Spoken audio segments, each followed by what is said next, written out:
آزمائش کے دوران، دہرائیے میرے ساتھ، آزمائش کے دوران منافقین اور مومنین میں منافقین اور مومنین میں فرق واضح ہو جاتا ہے۔ فرق واضح ہوتا ہے۔ پھر دہرائیں، آزمائش کے دوران آزمائش کے دوران منافقین اور مومنین میں منافقین اور مومنین میں فرق واضح ہو جاتا ہے۔ فرق واضح ہو جاتا ہے۔ اب یہ آیت کی تفسیر ہے، کیا ہے جی؟ آیت کی تفسیر قرآن مجید کی سورہ آل عمران ہے، جو قرآن مجید کی تیسری سورہ ہے، اور اس کی آیت نمبر یہ یاد رکھنی ہے، آیت نمبر ہے 179۔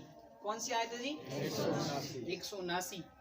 جو پچھلی آیت پڑھی جس میں موضوع تھا اللہ کی راہ میں خرچ کرنے کو جرمانہ سمجھنے والے منافقین، وہ آیت نمبر تھی سورہ توبہ کی آیت نمبر 98۔ کون سی تھی؟ 98، توبہ کی 98۔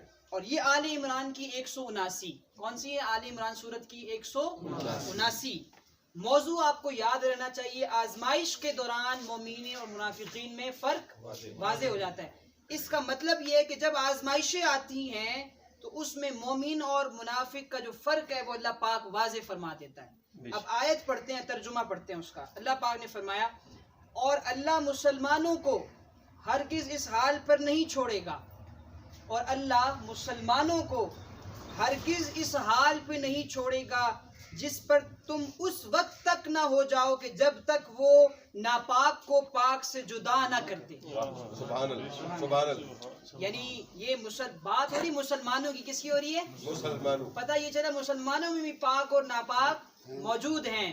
اللہ یہ فرما رہا ہے کہ اللہ تمہیں اس وقت تک اپنے حال پہ نہیں چھوڑے گا جب تک کہ مسلمانوں میں سے ناپاک کو پاک سے جدا نہ کر دے۔ پھر فرمایا، اور اللہ کی یہ شان نہیں کہ اے عامت الناس، اللہ کی یہ شان نہیں کہ اے عام لوگوں تمہیں غیب کی خبروں پر اطلاع فرمائے۔ اللہ کی یہ شان نہیں اے عام لوگوں، سنیے غور سے جملے، اللہ کی یہ شان نہیں اے عام لوگوں کہ تمہیں غیب کی خبروں کی اطلاع فرما دے، وَلَكِنَّ اللَّهَ يَجْتَبِي مِن رُّسُلِهِ مَن يَشَاءُ۔ سبحان اللہ۔ اے عام لوگوں، تمہارے لیے یہ شان نہیں اللہ کی تمہیں غیب کی خبریں دے، لیکن اللہ اپنے رسولوں میں سے جسے چاہتا ہے غیب کے ان کے لیے چن لیتا ہے۔ سبحان اللہ۔ نعرہ تکبیر، یا رسول اللہ، نعرہ رسالت، یا رسول اللہ، آمد مصطفیٰ، مرحبا مرحبا آمد مصطفیٰ، مرحبا مرحبا۔ تو آیت میں نے آپ کو بتا دی 179 آل عمران۔ قیامت تک آپ سے کوئی سوال کرے حضور کے پاس علم غیب نہیں، آل عمران کی آیت نمبر 179 اس سے کہیں ہاں تمہیں اللہ غیب کا علم نہیں دیتا، مگر اللہ اپنے رسولوں میں سے جسے چاہتا ہے جتنا چاہتا ہے دیتا ہے۔ بے شک۔ اب آگے سنیے، اللہ پاک نے فرمایا جب یہ بات سمجھ لی کہ اللہ اپنے رسولوں میں سے جسے چاہتا ہے غیب کے علم کے لیے چن لیتا ہے، پھر فرمایا سو تم کیا کرو، فآمنوا باللہ ورسلہ۔ تمہارا یہ کام ہے، تمہارا یہ کام نہیں کہ تم سوچو کتنا علم تھا کہ نہیں، تمہارا یہ کام ہے اللہ اور اس کے رسول کی جو بات ہے اس پر ایمان لاؤ۔ بے شک بے شک یعنی جو رسول نے کہہ دیا وہی تمہارے لیے حرف آخر ہے۔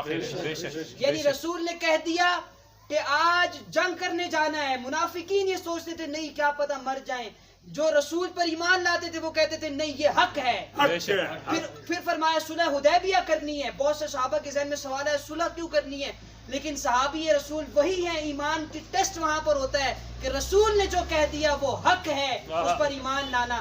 تم یہ نہ سوچو کیا پتا ہے کیا نہیں پتا، جو بتا دیا اس پر ایمان لے آؤ۔